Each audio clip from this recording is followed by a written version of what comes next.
philosopher David Chalmers came up with this idea for asking why do we have phenomenal experiences, and can that be answered by scientific inquiry? Do you want to take us through this idea of this hard problem, Pat, and what you think on it? Well, it's a little hard for me to do because, a problem that somebody finds hard is a psychological fact about them. It's not a metaphysical fact about the world. Look, go back to my biology teacher. He found it hard to imagine how you could get livingness itself out of dead molecules. And Chalmers finds it hard to imagine how you could get phenomenal experiences out of physical stuff.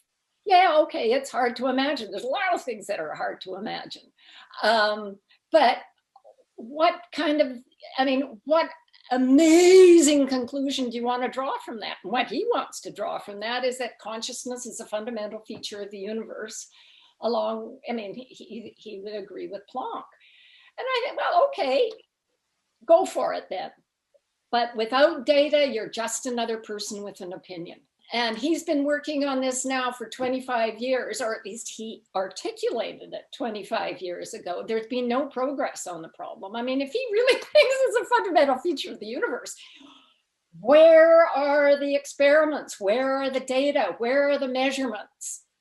What's the program? What's the plan? There is nothing. And, panpsychists climb out of the walls every sort of 80 years and say, wow, everything is conscious along with cow pies and fungus.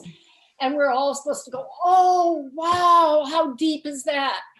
And I'm kind of, oh, okay, well, show me the data and I'm on board, but show me the data. Pat, one thing, let me ask you one question though. Again, you've probably had more conversation with David than I have about this, but I asked him about that very point, that there was a time when the onset of life seemed hard in that it was difficult.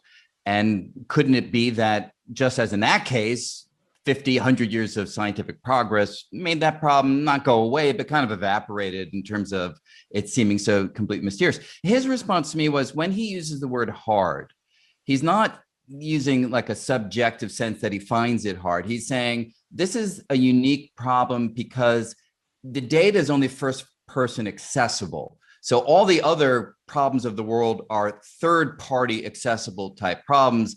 This one being fundamentally different because it's only you and I as individuals that can access our own phenomenal experience, our own conscious awareness.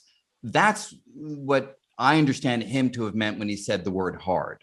Yeah, I think that he does. But I mean, look, only I have my digestion. You don't have my digestion. Chalmers doesn't have it's so mysterious, my digestion. Right, but a doctor, of the right variety can pretty much gain access to the data of your digestive system, but it's pretty hard to...